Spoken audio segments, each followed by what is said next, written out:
Very good morning students. Today आज हम upper limb की पहली बोन जो कि शोल्डर गर्डल बनाती है।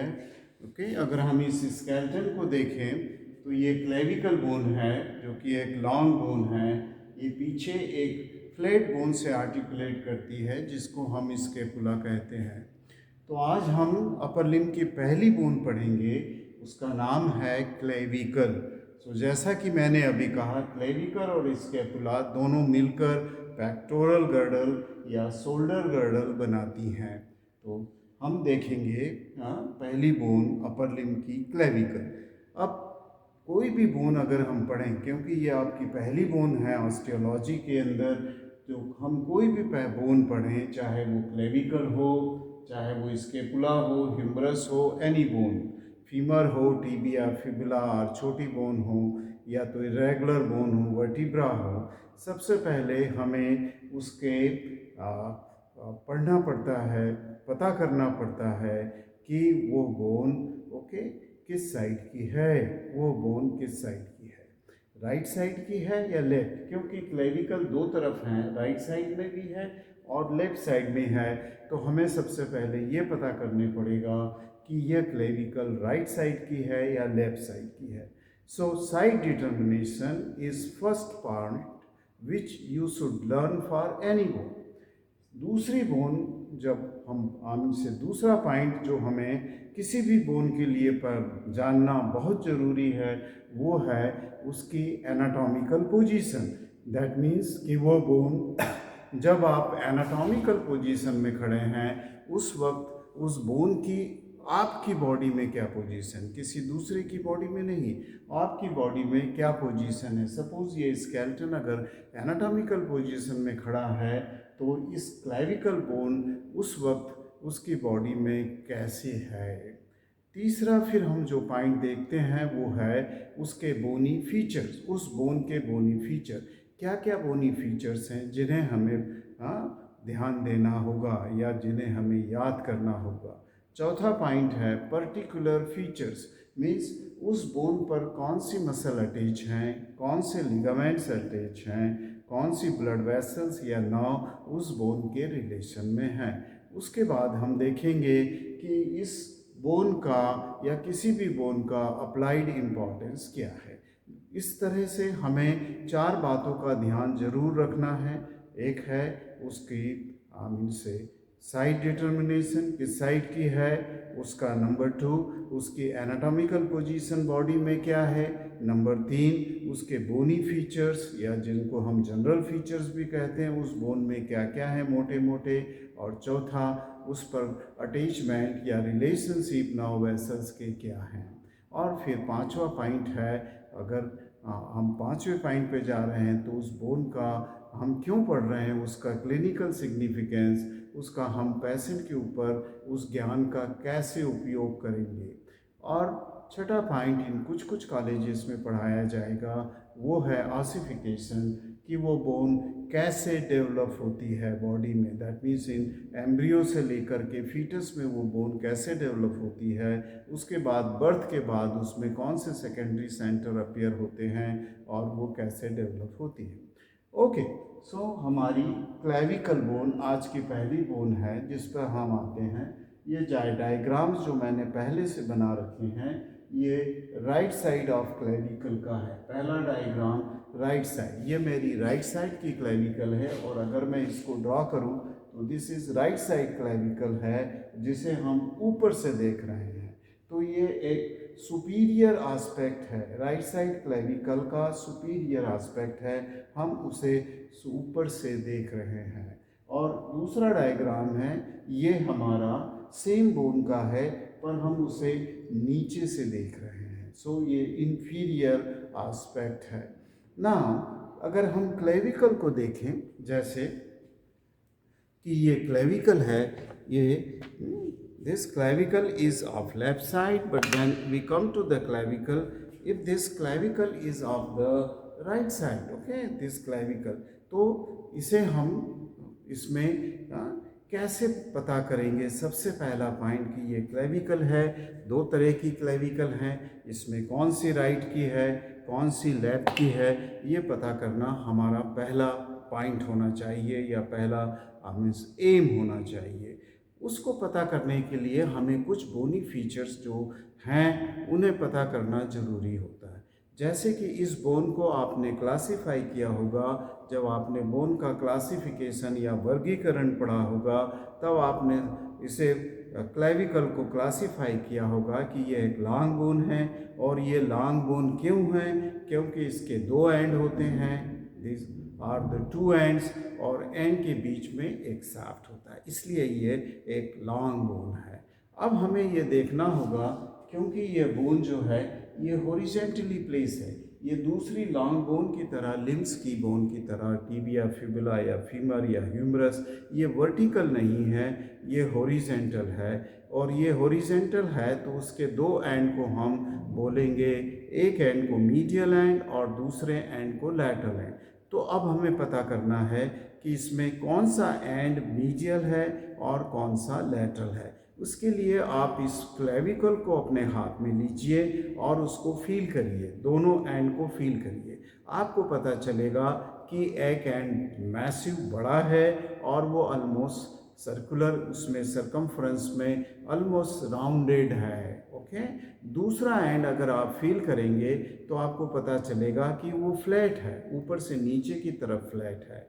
सो दो एंड अलग अलग तरह की मॉर्फोलॉजी या स्ट्रक्चर बताएंगे। सी दिस, इस क्लेविकल को भी अगर आप फील करेंगे तो एक एंड दूसरे एंड से अलग होगा। जो एंड फ्लैट है वो लैटरल एंड होता है, जो एंड राउंडेड है, मोटा है, ओके, और ऑलमोस्ट सरकमफ्रेंस उसका स्मूथली सर्कुलर है उसके पास, वो मीडियल एंड होता है। सो इस एंड को हम बोलेंगे मीडियल एंड। मीडियल एंड, आप अपनी नोटबुक में ऐसा एक रफ डायग्राम बनाएं। राइट साइड की क्लेविकल जब सुपीरियर से हम देख रहे हैं, तब उसको ऐसा डायग्राम बनाएं और उसको दूसरा एंड जो कि फ्लैट है उसको हम बोलेंगे लैटरल एंड। तो इस तरह से आपने पता कर लिया कि कौन सा मीडियल एंड है और कौन सा। उसको छू के आँख से देखकर दूर से डायग्राम में आप नहीं पता करेंगे, इसलिए कल भी मैंने वीडियो में कहा था कि बिना बोन लिए हाथ में पढ़ना बहुत मुश्किल है, पॉसिबल नहीं है। इसलिए आपको अपने हाथ में बोन होना जब आप पढ़ रहे हैं ज़रूरी है। अब ये दो एंड्स हमने पता कर लिए, कौन सा मीडियल है कौन सा लैटरल है। तब अब हम देखेंगे कि इस मीडियल और जो बॉडी है मीडियल और लैटरल एंड के बीच में, वो बॉडी कैसी है। ये बॉडी स्ट्रेट नहीं है, मीडियल और लैटरल एंड के बीच में ये क्लेविकल की बॉडी स्ट्रेट नहीं है, बल्कि इसमें ए शेप्ड कर्व है, ये कर्वेचर वाली बॉडी है। ऐसे अगर आप इन कर्वेचर का जंक्शन देखें तो देखेंगे कि मीडियल एंड की तरफ का जो पोर्शन है, इसको मैं छिपा लेता हूँ लैटरल एंड को, वो it is convex, it is convex and ये लैटरल 2/3 है। कन्वेक्स किस तरफ है? आगे की साइड में है, जो मैं अभी बताऊंगा कैसे पता चला कि वो आगे। और लेटरल एंड का कर्वेचर छोटा है और वो कनकेव आगे की तरफ है। अब ये आगे की तरफ मैंने कैसे पता चला कि ये कन्वेक्स जो लैटरल 2/3 है वो बड़ा कर्वेचर है, आई मीन से मीडियल 2/3 है वो बड़ा कर्वेचर है, और लैटरल 1/3 ये छोटा कर्वेचर है। ये मैंने पता करा क्योंकि जो उसकी सुपीरियर सरफेस है, जैसे कि ये सुपीरियर सरफेस है, ये through out this superior surface smooth है, इसलिए ये सुपीरियर सरफेस को मैंने सुपीरियर रखा और उसके बाद पता करा क्योंकि ये स्मूथ है। और जब मैं इसकी इंफीरियर सरफेस को देखूंगा, इसका मतलब कोई भी क्लेविकल लें आप, उसको ऊपर से नीचे से आगे से पीछे से उसको फील करके देखें। Superior surface is smooth through out and inferior surface will show you the roughening, okay, it is not smooth, it will show the। तो सुपीरियर सरफेस को सुपीरियर रख लें, इंफीरियर सरफेस को इंफीरियर रख लें, मीडियल सरफेस को median plane की तरफ करें, लैटरल एंड को मीडियल एंड को मीडियल प्लेन की तरफ करें, मिड लाइन की तरफ, और लैटरल एंड को लैटरल साइड में करें। ओके, लैटरल एंड को। अब आप देखेंगे कि जो इंफीरियर सरफेस है उसकी जो मीडियल 2/3 है वो ऑलमोस्ट सर्कुलर है, राउंडेड है। सो इसके अंदर आपको कोई ज़्यादा डिफ़िकल्टी नहीं आएगी। उसी तरह लैटरल एंड है, चूँकि वो सर्कुलर नहीं है, मैंने बोला वो फ्लैट है, तो उसमें एक सुपीरियर सरफेस है जिसको हमने अभी कहा कि वो स्मूथ है, और एक इंफीरियर सरफेस है नीचे की तरफ जो कि हमने उंगली से फील करके पता किया कि वो रफ सरफेस है, वो रफ सरफेस है। सो क्या रफनिंग है वो हम देखेंगे अभी बहुत डिटेल में। पर इस तरह से हमने दो एंड कौन से हैं, circular and flat and. Flat is lateral, superior and inferior. Superior surface is smooth and inferior surface is rough. In medial 2/3 the convexity is forward, and in lateral 1/3 the concavity is forward. इस तरह से हमने body के अंग से ends और body के बहुत सारे बोनी फीचर का पता कर लिया है, और उसकी बेसिस पे हम कह सकते हैं कि ये बोन किस साइड को बिलोंग करेगी। तो बोन को इस तरह रखिए कि मीडियल एंड मीडियल प्लेन के पास हो, लैटरल एंड लैटरल साइड चली जाए, सुपीरियर सरफेस ऊपर की तरफ हो क्योंकि वो स्मूथ है, इंफीरियर सरफेस जो रफ है वो नीचे की तरफ देखे, और जो मीडियल 2/3 है बॉडी का उसकी कन्वेक्सिटी सामने की तरफ हो। अगर इस पोजीशन में आप रखेंगे, इस पोजीशन में आप रखेंगे क्लेविकल को, अगर आप ऊपर से देखना चाहें, कैमरे में मैं दिखा रहा हूँ सुपीरियर सरफेस, तो ये बोन हमें पता चलेगा कि ये राइट साइड को बिलोंग करती है। उसी तरह हम दूसरी बोन को देखें, superior surface, inferior surface, medial large end, flattened lateral end, anterior convexity of medial 2/3. Okay, this convexity of medial 2/3, and then you can say that this bone is from the left side. So this bone is from right side and this bone is from left side. So इस तरह से हम bone की side determine कर सकते हैं। Okay, ये थोड़ा मुश्किल है, जब तक आप बोन को लेके 2, 4, 6 बार प्रैक्टिस नहीं करेंगे ये नहीं आने का है, क्योंकि ये पहली बोन है।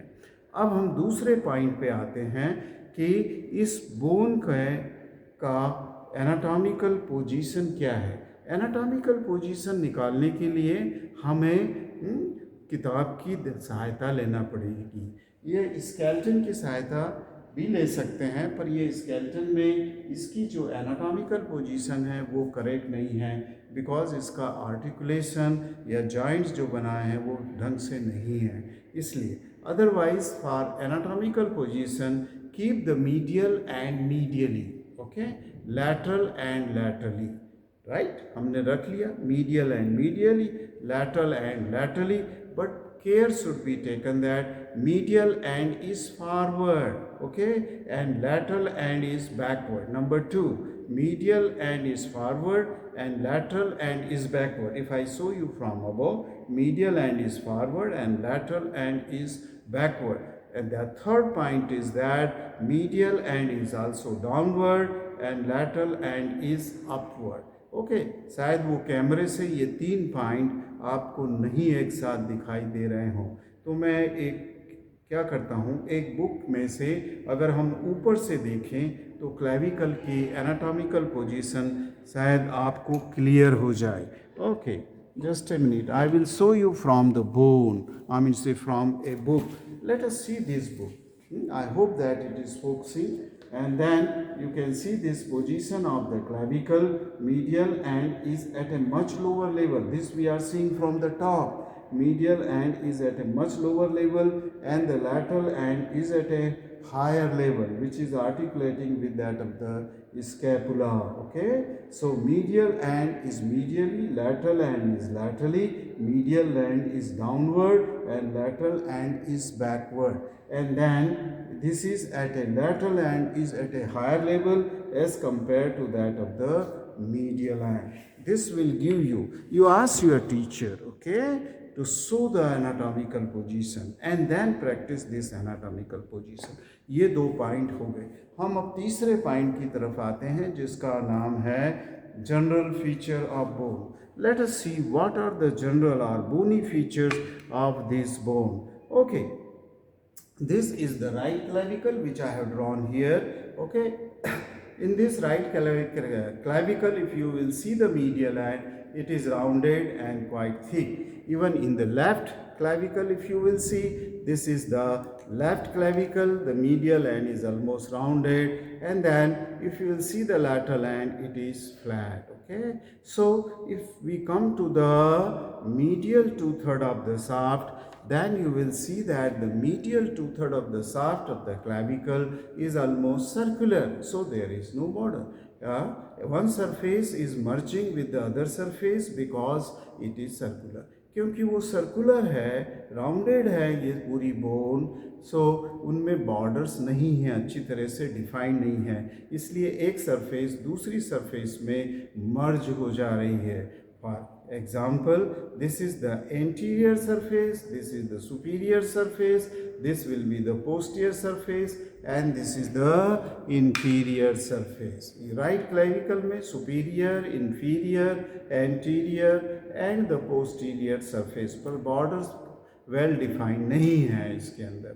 अगर आप superior surface को देखोगे तो there is smooth. I said that the whole of the superior surface it is quite smooth. Okay, then what you will see that here in the inferior surface अगर आप देखेंगे तो there will be a roughening here near the medial end. A large roughening is seen near the medial end. I can show you, this is the medial end and this large roughening is here near the medial end. Probably you are seeing properly in this camera. Okay, in this bone also you can see this rough area. That's why the inferior surface was rough near the medial end. Okay, then you will see on the inferior surface there is a groove. Okay, a linear groove, long groove है वहाँ पर. Okay, जिसके कारण भी रफनिंग होती है. और फिर जब आप lateral two-third पे lateral one-third पे जाएंगे तब आपको मिलेगा कि सुपीरियर सरफेस तो स्मूथ है, उसमें कोई फीचर नहीं है, बट यहाँ पर आपको एक ट्यूबरकुलर रेज्ड एरिया मिलेगा near the posterior border. Can you see this bump here? Bony bump is seen here, and this is the trapezoid, I mean say conite tubercle. This is called as conite tubercle. This is called as conite tubercle. And यहाँ inferior surface पे एक groove था जिसका नाम था subclavian. Clavian means clavicle, and this was the groove, subclavian groove, right? This is the subclavian, this is conite tubercle, and this is the roughening for the ligamentous attachment on the inferior surface near the medial end. अगर आप lateral surface की I mean say lateral end की तरफ देखेंगे, so there is a large linear ridge shaped roughening is here. And this is called as trapezoid roughening or trapezoid line or trapezoid ridge. It is called as, okay, I will show you this line, this roughening, okay, from conite tubercle to this roughening is a trapezoid line. In this bone, I think it is better. This is the conite tubercle and this is the linear trapezoid line. At the lateral end, you will see a facet here, and this is facet is for its articulation with that of this facet. It is an articulation with that of the scapula. Okay. Now this is scapula. Okay. This is the right clavicle, and this is the left scapula. Okay. Let me take the right scapula here. Okay. Okay, both are this light. Just a minute. this is the left scapula and this is also the left clavicle. So I will articulate these bones and this will be forming an articulation with the acromion process. So this will be the clavicle anteriorly, okay, and posteriorly this is scapula. So lateral end will articulate with the joint coracoacromial joint, while medial end will articulate with that of the manubrium sterni here, and also on the inferior surface with the first costal cartilage here. Okay, so these are some of the bony features of the clavicle. Okay, the clavicle. So we learned in this video three important points: how the side is determined, how it is kept in anatomical position, and third, what are the bony features of the superior and inferior surface of the clavicle. In the lateral border, this will be the, in the lateral 1/3, this is the anterior border, this is posterior border, superior surface, and that of the inferior. While into the medial 2/3, it is circular, so borders are not there, anterior, posterior, superior, and inferior surface. This has taken a little time. The reason was that this is the first bone and I was going very slowly so you can understand. Thank you very much for watching this. The next video will be on the clavicle itself, where I will tell you the remaining 2 points: how the muscles are attached to the clavicle, where they are attached, what are the ligament attached onto the clavicle, and then nerves and vessels in relation, and I will also tell you about its applied or the clinical importance. Thank you very much for watching this video.